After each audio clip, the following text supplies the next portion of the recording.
and how is it making difference. So Okay. that's the thing about. All right. So let me share my screen quickly.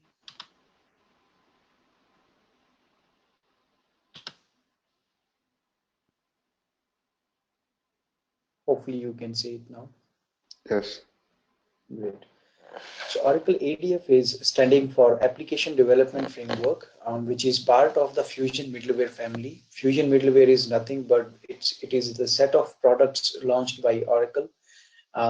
So apart from the ADF, there are Oracle Web Center, Oracle SOA, Oracle MAF, and a few other products present in the Fusion Middleware family.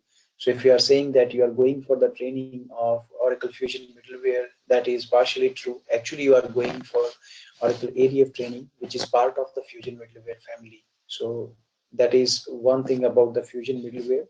ADF is standing for Application Development Framework, which is coming from the background of Java and JSF implementations, because Java and JSF libraries are already included in this framework to make the UI components richer in look and feel as well as performance wise.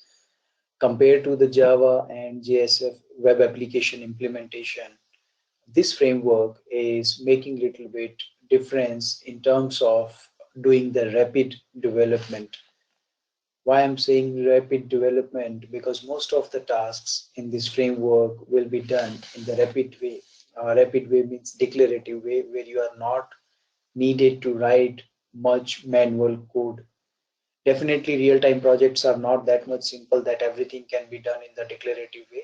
You will also be using the programmatic way, where you have to write your Java logic. So again, the question might be that how much Java knowledge is required here.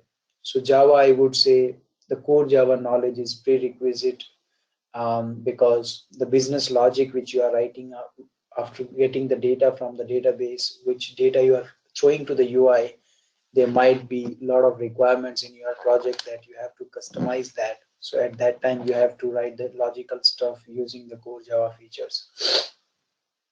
So core Java is including the concepts like what is Java class, what is object, how to create the inheritance, abstract classes, you can say the collection framework, interfaces. So those are the parts of the core Java. Uh, the framework from the Java side like struts, Hibernate, Spring, those are not required because ADF is already covering those features here. But core Java, at least you should know about it. So I would request if you get some time parallelly, you can go through some online tutorials for the core Java learning.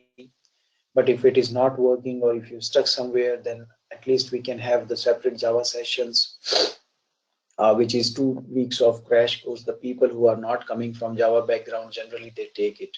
So that is the separate part. That is the later part. You can think about it if it is not working, on the Java side with you. But at least through the sessions, we will try to cover as much as possible from the Java concept wise.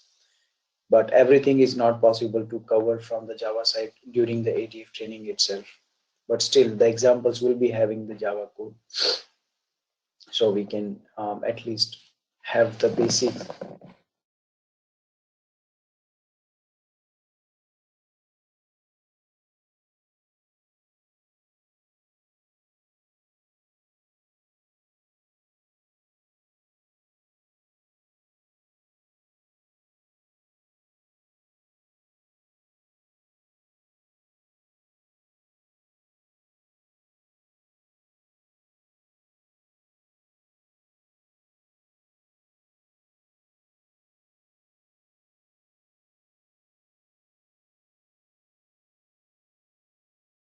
Size of the exe file itself is more than 1.5 GB. It seems very heavy, but it is being worth heavy because um, the features which are provided in this tool are really minimizing the work in the separate windows. For example, let's say the database work. PLSQL developer is already integrated within this tool, JDeveloper tool. So you do not need to open the separate windows to manage the database operations like PLSQL developer, Toad, or DB visualizer. You do not need them because those database features are already included in it. Second example might be the server. You do not need to install any separate server. Integrated WebLogic server is by default coming with this tool. So that is again a good part. Similarly, we have more features like web service testing. You do not need to use any third-party tools like SOAP UI, JSON client. Those are not required here because it is already having HTTP analyzer tool within the JDeveloper. So these are few features, but there are many more. So that is the reason this tool is little bit heavy. But as I said, it is worth being heavy because of these many features and providing the single window development. So developers do not need to switch the context, again and again for the various purpose. This framework is following model view controller.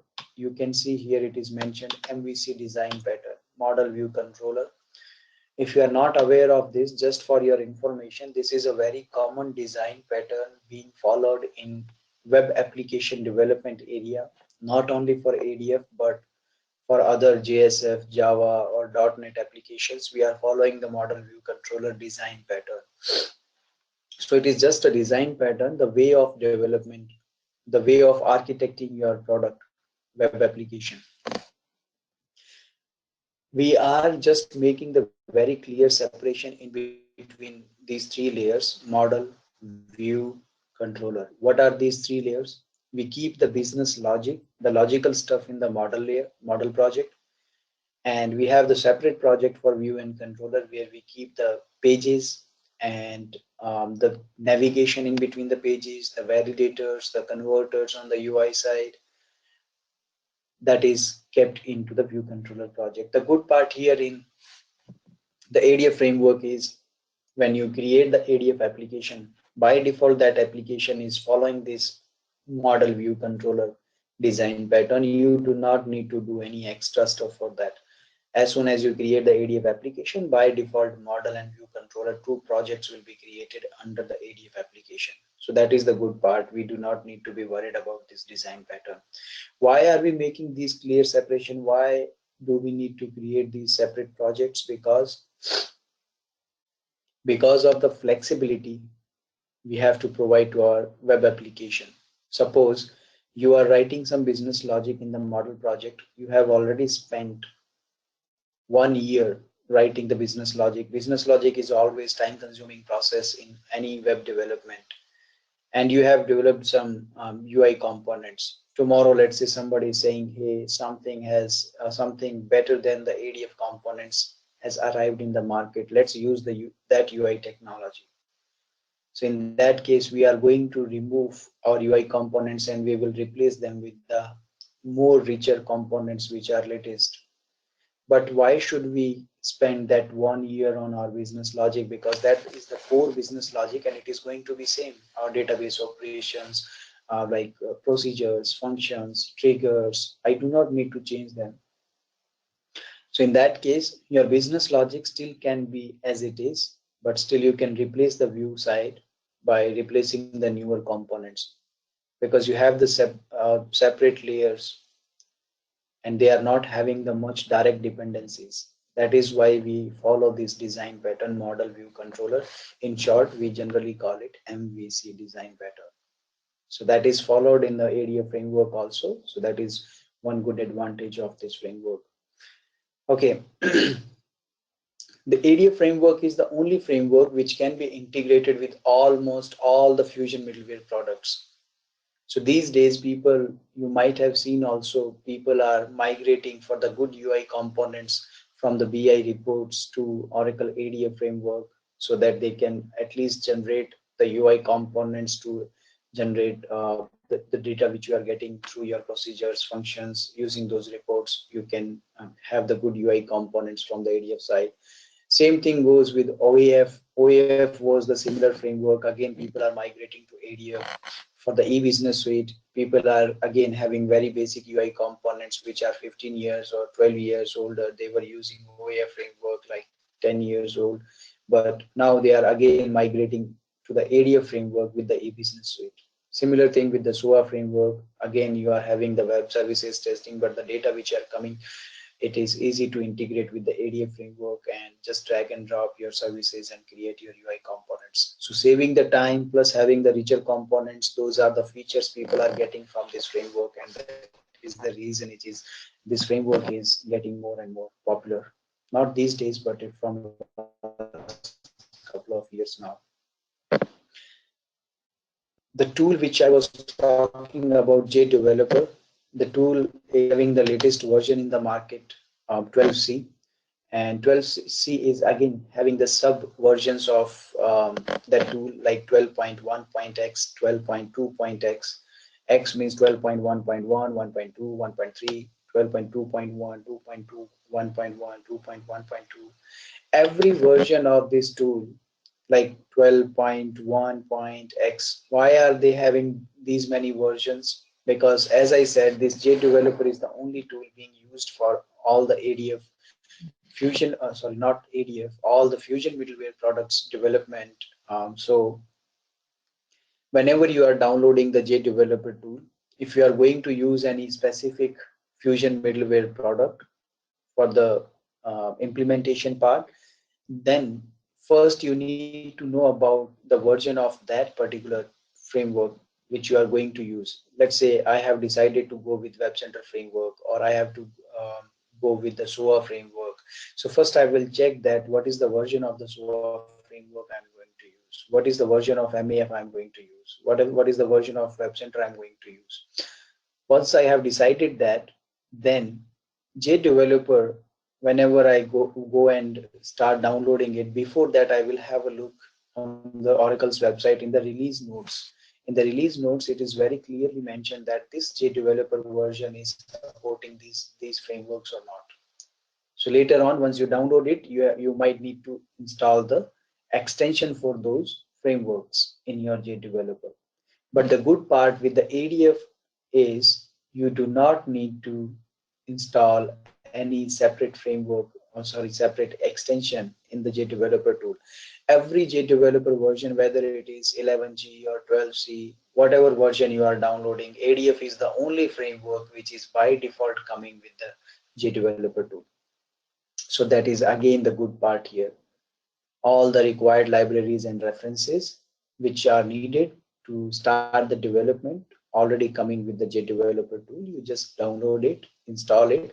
Installation is also pretty much straightforward. Just double click on exe file, next, finish kind of job you need to do. Once it is installed, then you are ready to kickstart your development with the ADF framework. So that is the good part here. ADF is available with all the JDeveloper versions. Whatever version of the JDeveloper you are downloading, the same version of the ADF will be associated with that. All right. So that is one part from the JDeveloper side. The licensing part. Oracle ADF framework, when you download this JDeveloper tool on your local machine, all the ADF components are available in that for the free usage. Free usage, you don't need any license from Oracle for that purpose. You can use those components, build your web application, deploy on the logic web logic server, which is local one, or might be standalone also outside of the JDeveloper. You can install the server and you can deploy your application. That is also fine. But the servers are having the specific version, production and non-production. When you install some server and you create some managed server in any of the application server and you choose the option production environment, or let's say you are going on the cloud, which is a production environment, there ADF components will not be supported. You need to purchase the license from Oracle side. So for the personal usage, for the doing the POC locally in your organization, ADF framework components are totally free. But for the production environment or going on the cloud, you need the license, definitely. So licensing cost might be different from per server, per cluster, per user basis. So Oracle is having, couple of sets of those licensing offers. So they are coming in bundle actually with ADF. How many other frameworks you can bundle them, like Web Center and ADF, SOA and ADF, something like that. So they have bundles. So it is part of the licensing when you are going to purchase them.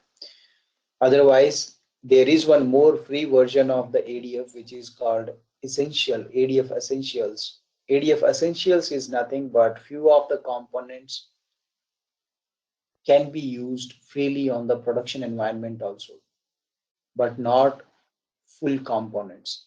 For few of the components from the ADF side, they are free to use. You can develop your web application using those components if it is fulfilling your requirement, and you can do the deployment even on production in without any licensing cost. So that is one smaller version of the ADF framework available on the Oracle's website. You can go with that also. But those there are limited access to the ADF components. Few of the components you can use. Okay, so whenever you are going to learn something new, whether it is a new technology, new framework, it is more critical to understand the architecture of that framework. So that is what we are going to discuss now. The purpose of the web application almost is same with all the technologies or frameworks. The purpose is we are getting the data from the database and throwing it to the UI, and vice versa. We are updating something from the UI and storing it back into the database. That is the whole purpose of all the web application in the software industry. But when we are getting the data from the database, the data might be traveling through the various layers in between your framework. Might be validations, converters, some business logic. So how that data is traveling, what are those various layers in between before reaching to the UI from the backend side? That is something important to understand for the developer. Then only we can understand that how to, which are the places where I need to write the business logic, which are the places where should I put the binding of the components, where should I put the actual UI components. So this diagram is pretty much straightforward diagram, which is talking about all the layers, possible layers of the ADF framework. So you can see the ADF framework is basically having four layers: view, the top side view, controller, model, and then we have business services. These are the four layers. The fifth layer, which is the lowest layer, data services, is the common layer. It is not part of ADF. It is the common layer where we have some database established. So database can be Oracle, DB2, Mango, MySQL Server. So almost all databases are supported with ADF framework. So you do not need to be worried about that. Now on the database side, generally we have we as a developer, we make sure that our data is ready or not, schema is there, table space is there, everything is up to the mark. Then the first step should be that define your database connection to gather the data from these database tables into your business components. Now in the business service layer, this is the very first layer. As a developer, and specifically the ADF developer, I will be making sure that my business components are ready or not.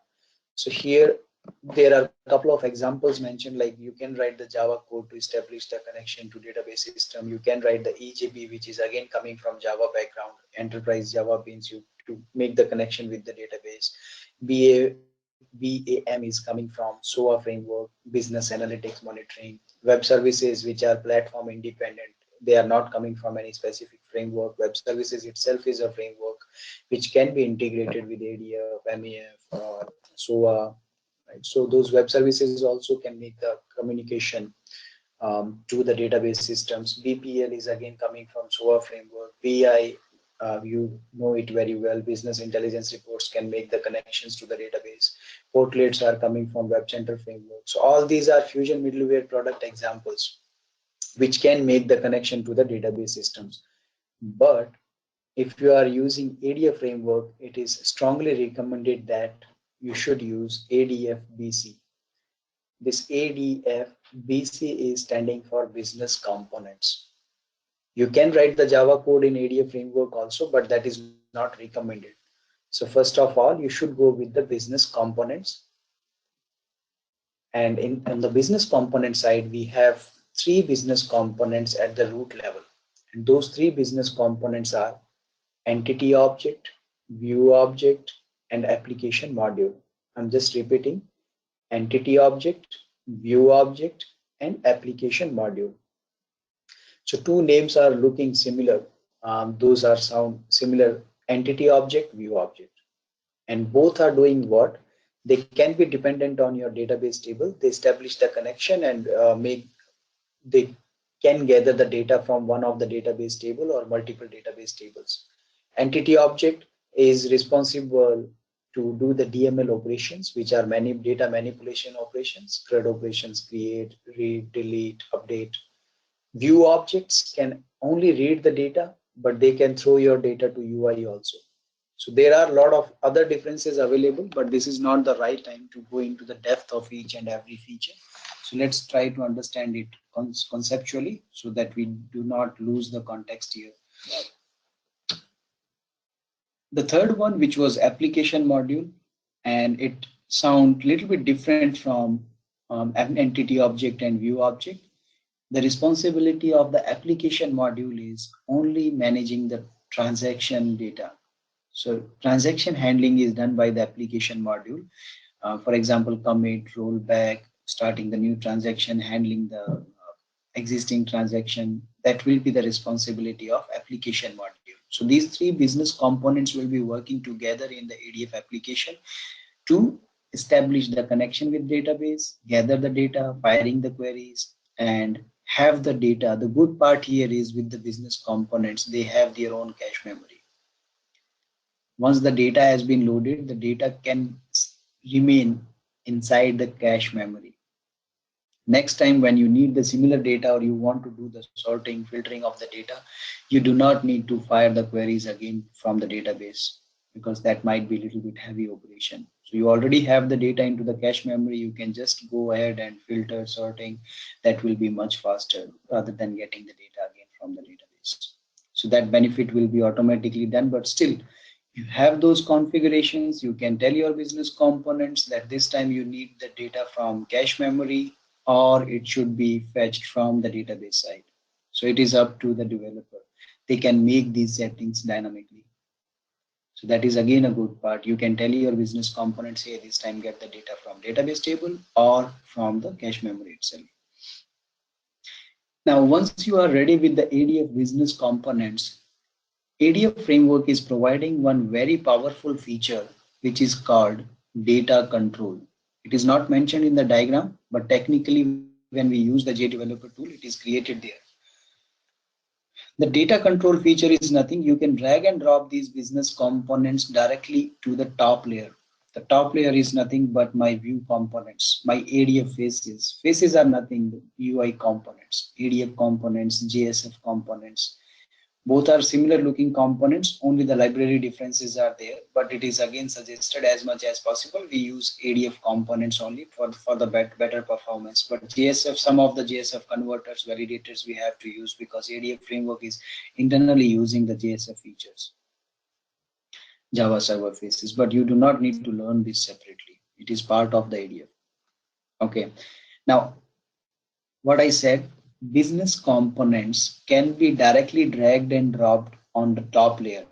And when you drag and drop this business component directly on the UI page, the framework will give you the auto suggestion that you are dragging and dropping some attribute from the business component, what type of component you want to generate, whether input text, input text with label, without label, radio button, checkbox, drop down, graphical data, table, form. What do you want to create from this business component? Once you select one of the component, the code will be automatically generated. Even in the business components, the query is automatically generated initially. However, you can modify those queries later on. That is totally possible. You can customize anytime those queries.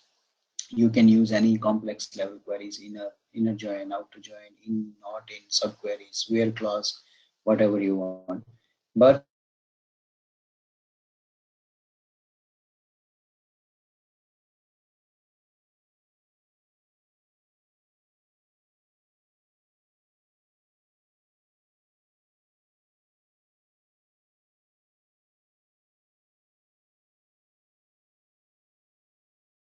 at least 8 to 10 lines of code we have to write for the UI components. They can be more also if you are using validations or some conversion. So 8 to 10 lines of code. Suppose my okay, my voice was disconnected, it seems, for a moment, right? I hope it is Not fine now. frequent, it is working fine. Okay, cool. So business components, when we are dragging and dropping, UI stuff is getting created automatically. 8 to 10 lines of code at an average we have for the UI components generally. So if let's say my one business components is having, let's say, 10 attributes and 10 UI components I'm creating. So 10 in 10 multiplied by 10, 100 lines of code we are writing.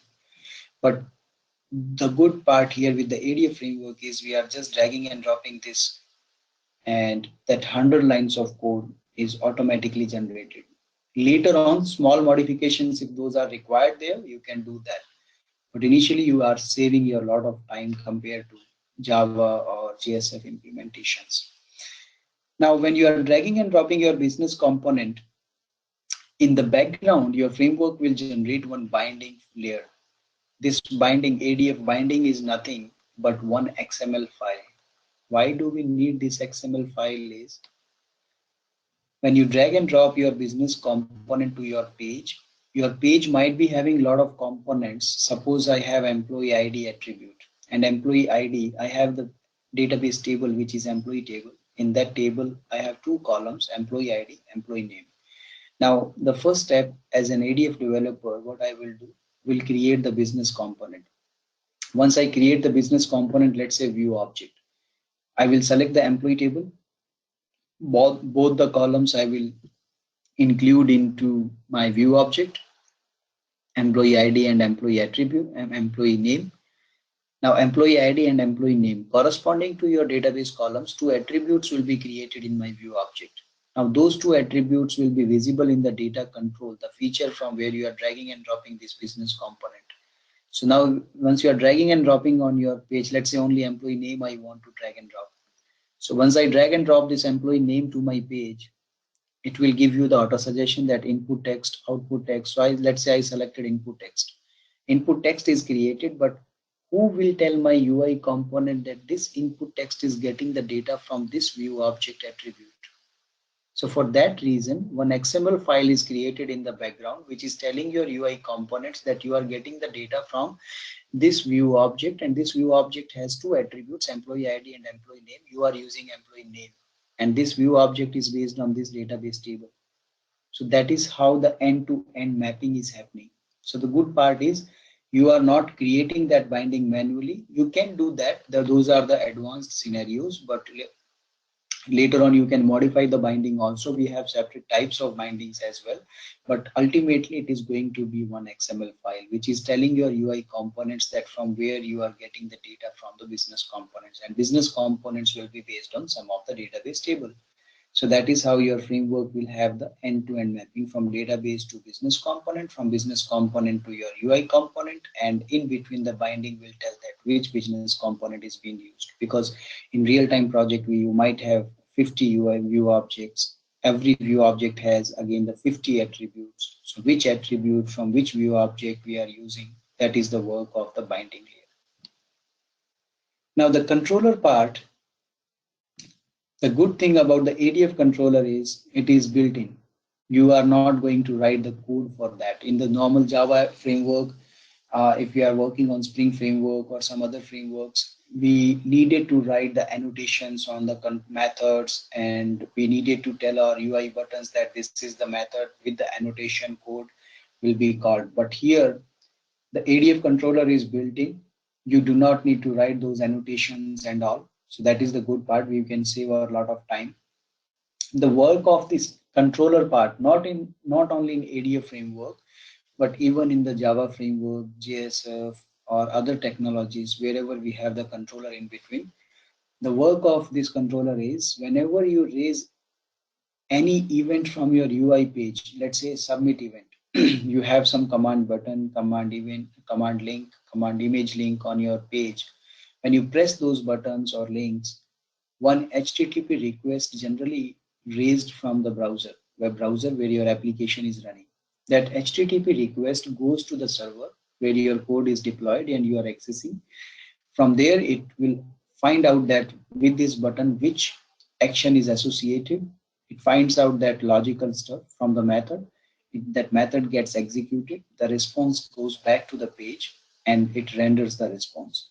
That is whole life cycle of the HTTP request. So this whole life cycle is handled by the controller. That is the work of the controller part. So because your controller is built in, so it is not much visible while you are doing the development activities. But there are few scenarios where we have to modify the behavior of the controller also, but those are more advanced scenarios. During the training, there will be some implementation example where we can see that how the controller settings can be changed and in which scenario in the real-time project. So that is the later part, but here you can just keep in your mind that controller is handling those HTTP requests when you are pressing some buttons, links from your pages, then which logic is getting executed in the background. So that whole stuff is taken care by ADF controller. Now on the UI side, you can see we will be, if you are going for ADF only, then we will be going for browser-based applications. For the mobile applications, again, if you learn the ADF first and then you go for mobile, it will be a little bit easier for you. Mobile is again has two types basically. One thing is you have developed one ADF application, and that ADF application is deployed on some server, and you are able to access it in the web browser. The web browser can be opened in the laptop, desktop, or might be in the mobile device or tab. So if you are opening the same URL which you can see in the web browser, now you are opening into the mobile. That is not the mobile application. That is called just the mobile view of your application.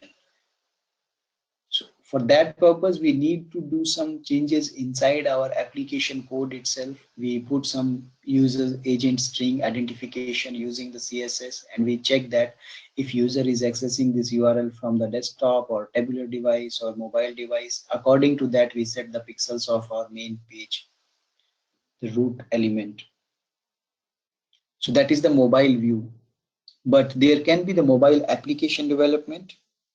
Mobile application development, for that purpose, Oracle is having the separate framework which is called Mobile Application Framework, MAF. The mobile applications are something which are accessing the core device features. For example, in your code, you want to access your contact details, camera, map from the mobile, all those native features of the mobile you are going to use. So there are services provided in the MAF framework which can be used and which can be implemented. But again, the binding layer, the controller layer, that will be same in the MAF framework also. But there will be the differences. You will not be using the business components there. But ADF framework business components can be integrated with the mobile MAF applications later on. But most of the time you will be using the REST web services in the MAF mobile application framework. So my suggestion always, whoever is going to learn the MAF framework, it is always good to have some idea about the ADF framework first, and then you can go with the MAF framework. So most of the part you can correlate later on, like, okay, this is the basic, at least. So that is something on the UI side which we are seeing here. Desktop application, we are not going for this training. That is again a separate training. But you can, as you can see, most of the layers are same, ADF binding and business components. So if you once you learn the ADF application development, it is easier for those developers to learn about the desktop application implementation if they want to. Now, at least we will try to create this flow which we have talked about in last 15 minutes. Let's say getting the data from database, coming to the business component, where my data control feature, from where I can drag and drop this to my page. So we can create one page, and when we drag and drop this business component, at least we can see that how the ADF framework is creating those components and getting the data on the UI.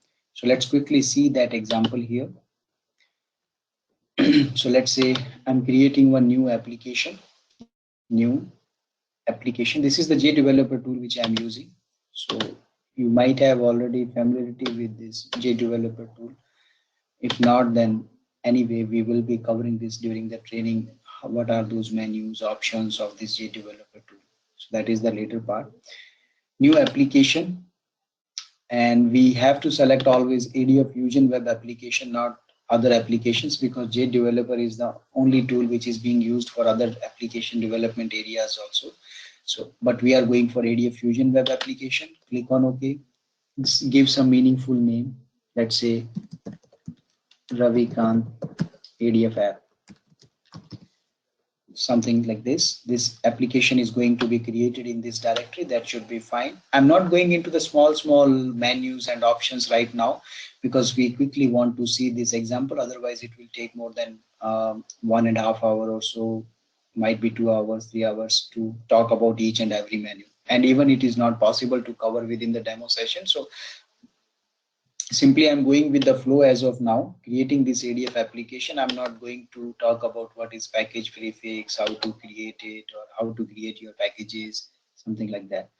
So just give the application name as of now. Click on next. Once you click on next, the first project, as I said, it is working on the model view controller. So two separate projects. One is model, second one is view controller. Both will be created under the application. So this is talking about the first project, which is your model project. The default name is model, but if you want, you can change this name according to your choice. This project is going to be created under Ravikant ADF app. That should be fine. This is the read-only information you can see at the bottom. In the model project, you will be using ADF business components, Java logical stuff, XML files you will be using. So that should be fine. This is just an information. So just go next. In the model project, whenever you create any Java file, for the Java files, at least we need one project, package. Package is nothing but the folder.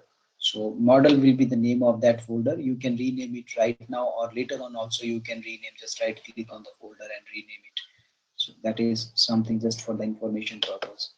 Second, project 2 name. This is the second project. Second project is view controller. Again, it is the optional name. If you want to change, you can do that. You will be using ADF UI components, which are ADF faces, ADF page flow, the navigation in between the pages, Java logical stuff for your pages, Java server faces libraries, JSF libraries, JSP from the Java side. Trinidad is coming from the CSS framework to change the look and feel of the components. XMLs you will be using. So this is just, again, the information about the view controller features. So go next. Again, there will be one default package name view. You can rename it right now or later on. It's up to you. Next, build tool. Build tool, JDeveloper is having its own default build tool. You can simply right click on your pages and you can deploy your ADF application to the server and you can access them. But there are third-party tools also available in the market like Maven, and these are the build scripting tools, not only with ADF but with Java, JSF, and .NET, and further technologies are also using the deployment tools. But again, that is the subject of discussion during the deployment session later on. This is not the right time, and even we don't need them. So JDeveloper's default build tool is more than enough for us. Finish. Once you finish it, one ADF application will be created with two default projects, model and view controller.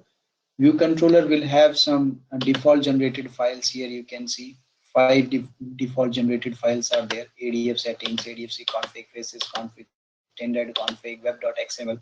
We do not need to spend time here right now to talk about each and every file right now. Let's start from which layer. We have two projects now, model and view controller. Let's go to the diagram. As I said, being an ADF developer, we always should start from the business service layer, from the lower layer, not from the UI side. So lower layer, what do we need to create? ADF business component. And where should I create it? In the model project. So in the model project here, if I expand it, this project is empty right now. So I can right click on it and I can create new, whether entity object, view object, application module. These options are there. You can create them.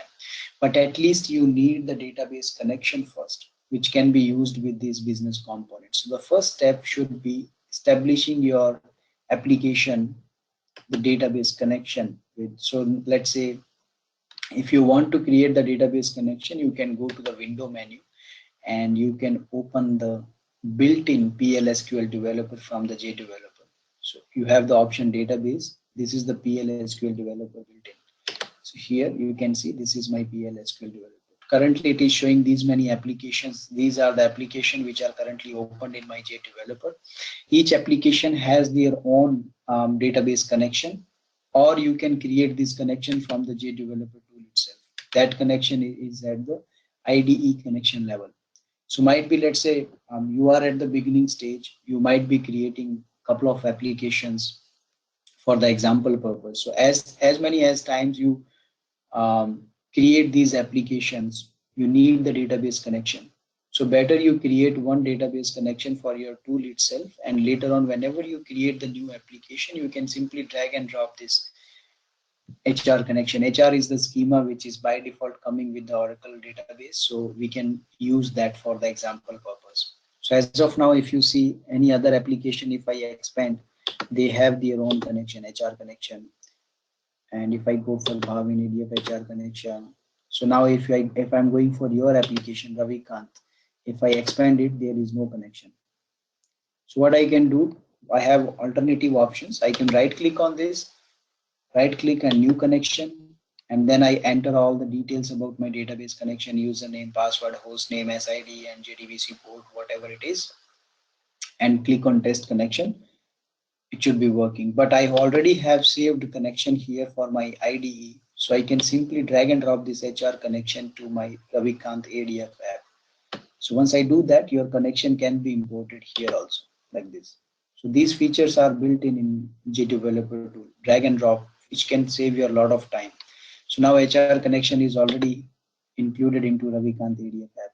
I can expand this HR connection and simply see that number of tables, what is the data inside those tables. So these are the few tables coming from HR schema. So that is the good part. Now, once you have established the database connection, you can start creating your business components. New, let's say I'm going to create one view object. This is the first time pop-up. Next time it will not be coming because you are going to create the very first business component. It is asking you that you are going to use HR connection, and these are the settings.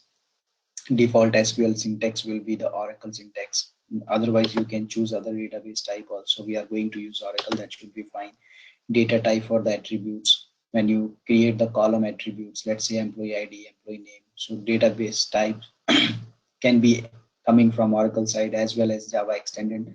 The later discussion we can have later on also, but this is the default feature. You just need to click on OK. So these connection details with the SQL platform detail will be saved into your model project.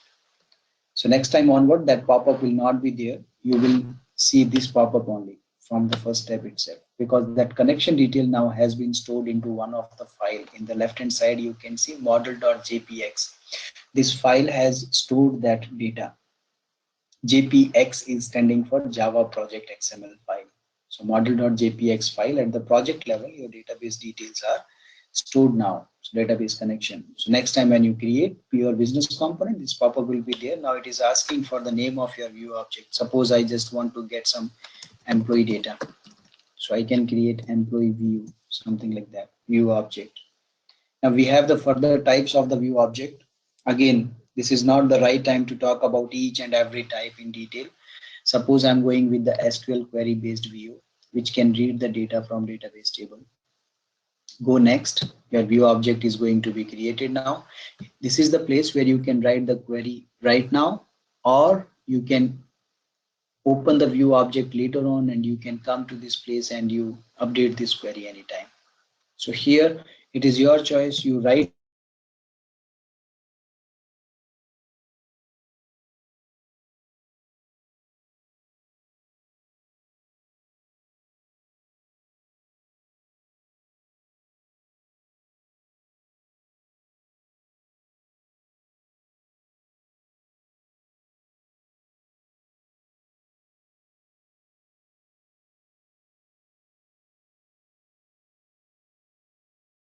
do that system schema or otherwise any other schema. So once you select that schema, you can click on the query button to scan all the tables from the HR schema. Click on query button. Now it is scanning the tables. These are the tables I have from the HR schema. So suppose I am going to use employee table. Now from the employee table, I have these many columns. You can see employee ID, first name, last name, email, phone number, contact details,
and these are the columns I have from the employee table. Now once you select the employee table,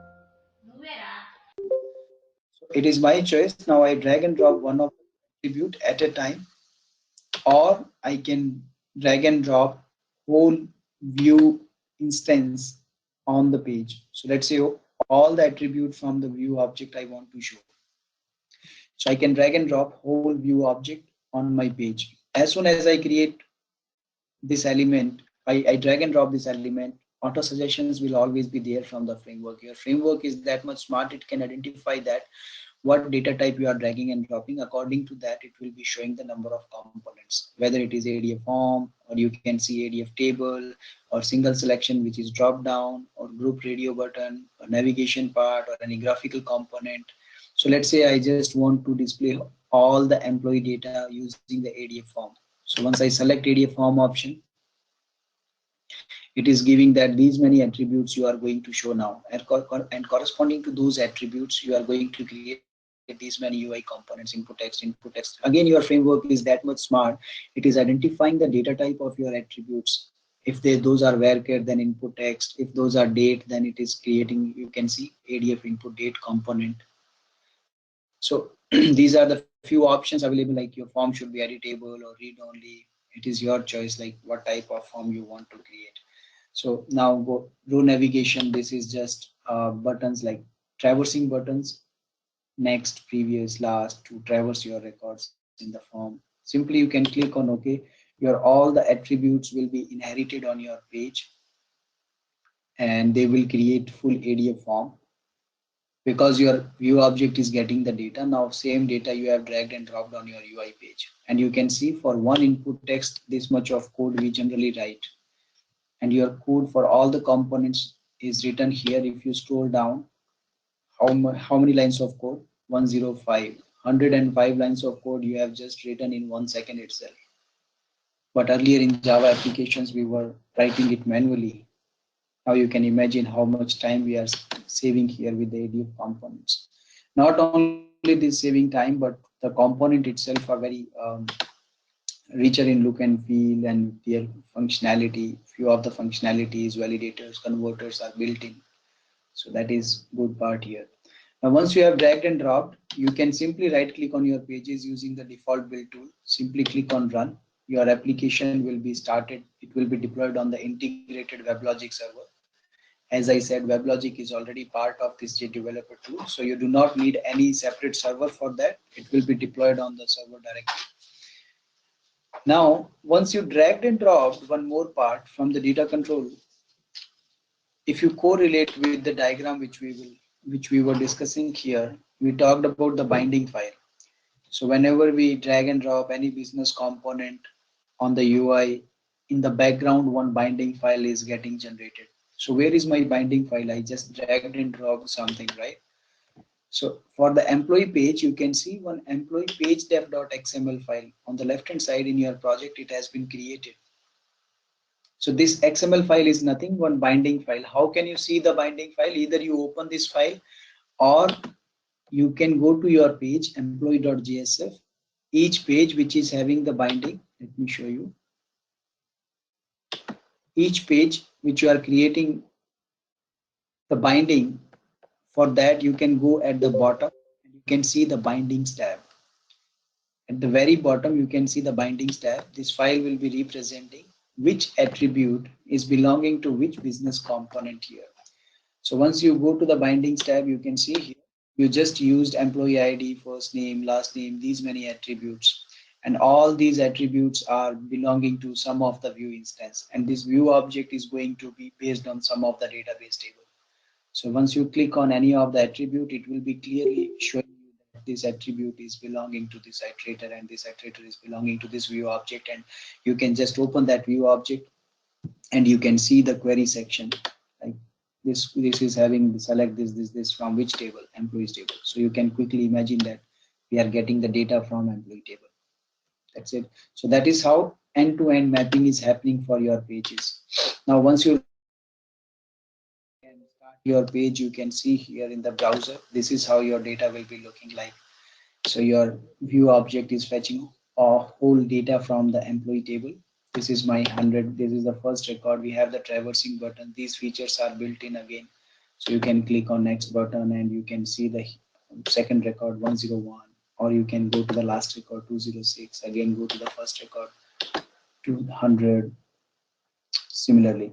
But you can imagine the data has been received on the UI side. Even you can put some validators, converters, a lot of other stuff, but still we have not written a single line of code. Even you can perform DML operations, creation or deletion of the data, updation of the data from UI, but you without writing a single line of code. But as I said, the real-time applications are not that much straightforward that you always can have the declarative code. You might need to, not might, but most of the chances are there you have to put a lot of customization on your data, and you will be using that Java logical stuff. So as I said, that was my at least try to give you at least some picture about this framework, how exactly it is working, and you can correlate this stuff, and you know how the data is traveling, what are the layers, how the development should be approached and all. So I hope at least it did make little bit sense to you. You might have few questions as well, so it is the time. Please feel free to ask now.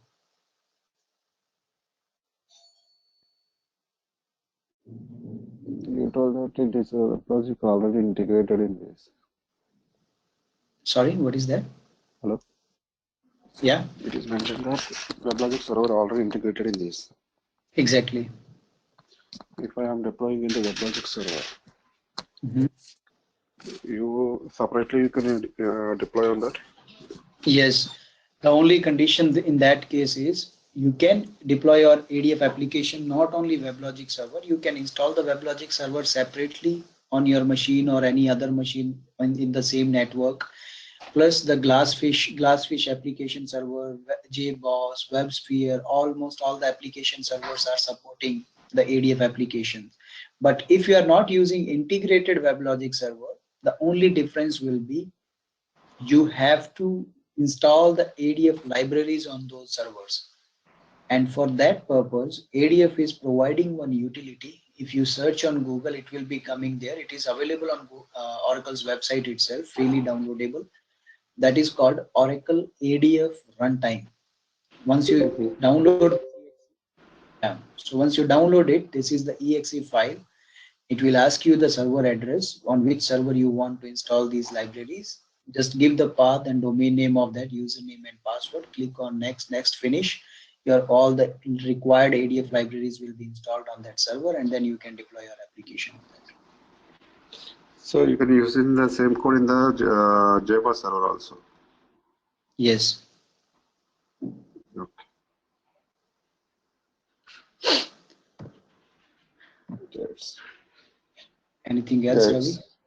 No, it's okay. Because most of the because I'm also working in the JDeveloper and Java servers Mhm. because WebLogic and Javas. So it is how much flexible to use the SQL server in this. If I SQL want, Server at the backend side, yeah, yeah, it is totally supported. You can use that. because if I want to transport the data using web services and